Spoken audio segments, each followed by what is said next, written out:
3. 3 minutes or so there. So introduce yourself. Hello, my name is Kate DeGroot and I'm a senior at Skyline High School. I'm here today to talk about the proposal to add a student advisory council to the State Board of Education.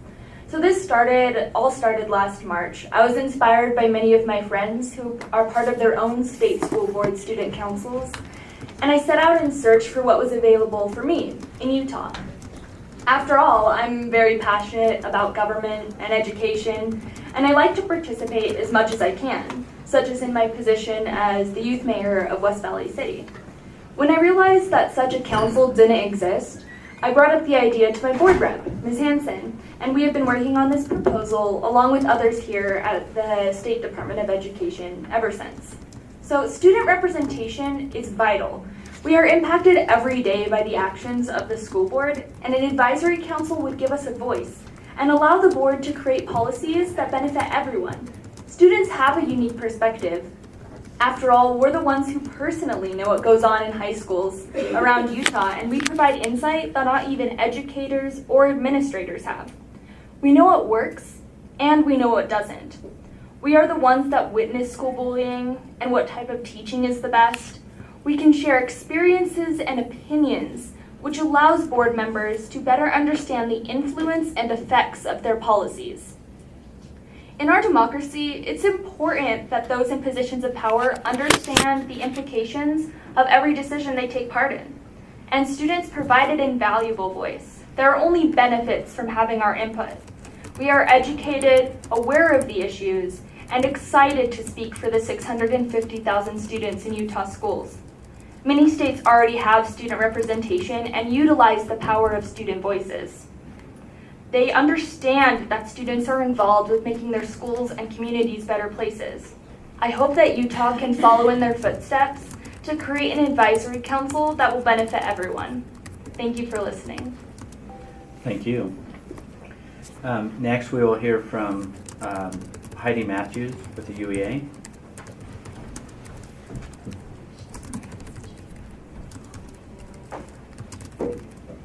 Good morning, I'm Heidi Matthews, the president of the Utah Education Association, and boy, today these students are so inspired. Well, they are every day, but what an amazing morning. With the Utah Education Association, we share your same goals. That's fulfilling the promise of public education for each and every one of our students, and we keep that student success at our very heart of everything that we do. That's why we exist as an organization.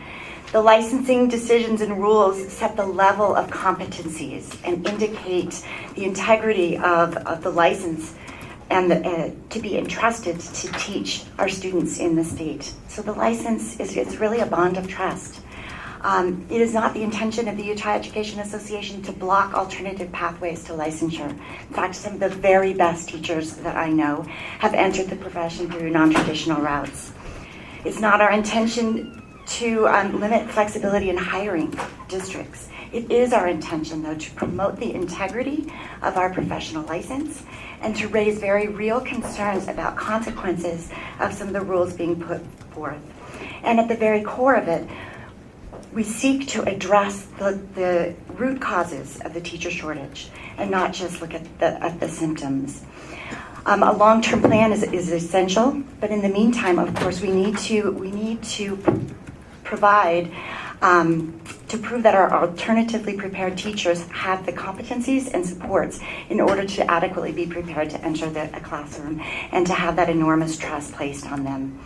The letter that you received, we are grateful that you have scheduled time today to discuss and potentially amend R277301. Just want to reiterate a couple of things in that letter, especially with regards to defining what a preparation program is. We have a very real concern that in addition to allowing LEAs to set the standards for licensure, this would also allow for many different forms of teacher preparation without consistent standards.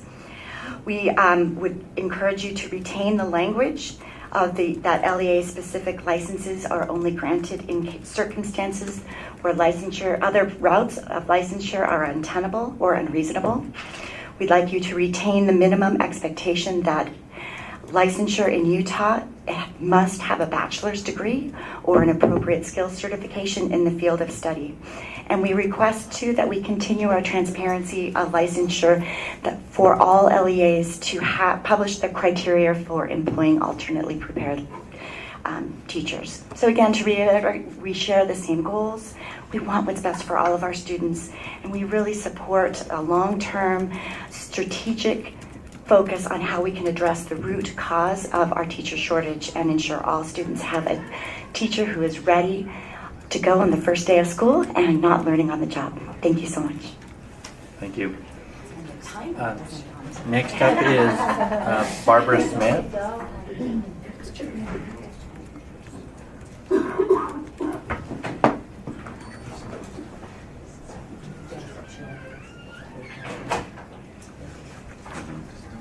Hello, I'm Barbara Smith. I just recently retired from being on the Davis School Board for 24 years, so know many of you. I'd like to, if it's okay, have Shondell Smith come up with me. She's the next one, and she's going to be Please. commenting right after me. Thank you. I'm going to be talking about public school libraries and staffing in public school libraries. Our public school libraries are actually one of our most underutilized resources that we have in our public schools. Every school has one, and they have varying quality of collections, I'm sure you can imagine.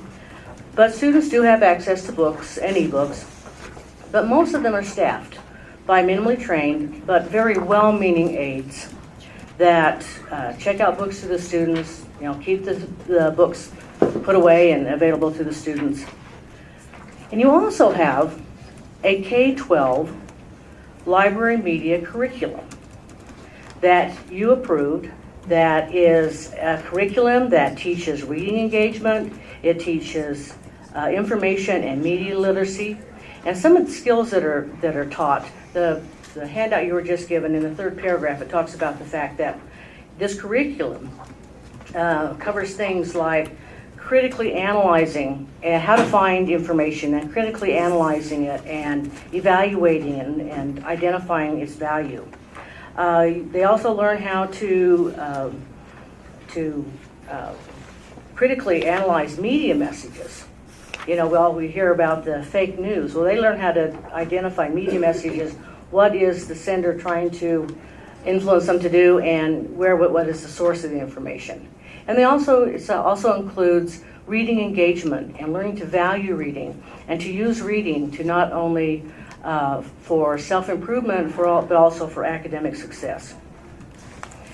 And you've identified through your K-12 media literacy curriculum that these are skills that all of our students need to be successful. Yet most of our students do not have access to a professional to teach them these skills as early as kindergarten. And we also have a problem that our students are not prepared for college because they're not learning, especially the research skills. And our colleges and universities spend millions every year identifying remediating students on this. We have a proposal before you that would increase the number of certified teacher librarians in our schools. This first step could impact 15,000 to 20,000 students.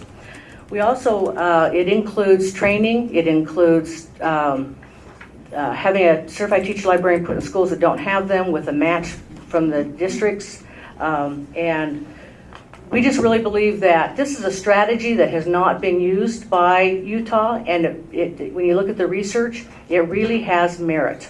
And we would like you to consider the possibility of looking at this proposal as a possibility of meeting some of the very goals that you personally have set as a school board. I'd like to introduce Shondell Smith. Shondell Smith. She is a certified teacher librarian, and I want her to talk a little bit how the role of librarians has changed and what she does for students.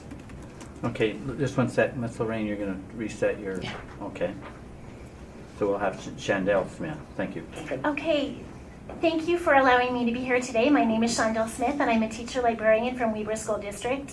Of course, I teach the curriculum to students, but one of my most favorite things ever is building relationships with students.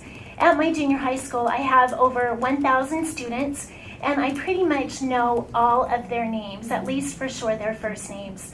When the students come in with their English teachers, I give them an interest survey at the beginning of the year to help identify what their likes are as far as their life, and also their reading likes and dislikes. And then as students come in throughout the year, whether individually or with their teacher, I do a lot of book recommendations, especially one-on-one for students. Because if students can identify with characters, especially in fiction, then the students themselves can realize that they're okay in the world and that they have their own place. And I'm very passionate about literature, and I'm very passionate about my library. And one thing that I have found over the years is that students very much need a safe space in the school. The safe space can't always be found in a classroom with other students around. It can't always be found in the lunchroom or the cafeteria. But in the library, there usually is a corner where students that are struggling can be there to get a grip on life, get a grip with the world, and then continue realizing that they are okay and that they can go forward. I love working with the teachers in my school. I have had over 870 classes come in last school year alone. That's 18 classes per week on average, where I work with the teacher and we talk about their curriculum. I am a resource to provide digital and media and print resources to teachers and to students. And I just think that the library truly is the center of the school, the hub of the school, the heart of the school, just like the kitchen can be the heart of the home. And I think it's important that there is a certified teacher librarian in every school because we truly can make a difference in the lives of students, just like teachers can, just like counselors can. Librarians truly are important in every school. Thank you. Thank you. Just in closing, we have a little bit of time. I really believe this is a good bang for the buck because when you bring in a professional into your school, you're raising up the whole school. You're not just raising up a class or a grade. And so as you look at this handout you'll see that there's very solid research behind this, and we would really like to encourage you to consider it. Thank you so much. Thank you. This concludes our public comment portion of our agenda, so appreciate it. Okay, thank you. Okay.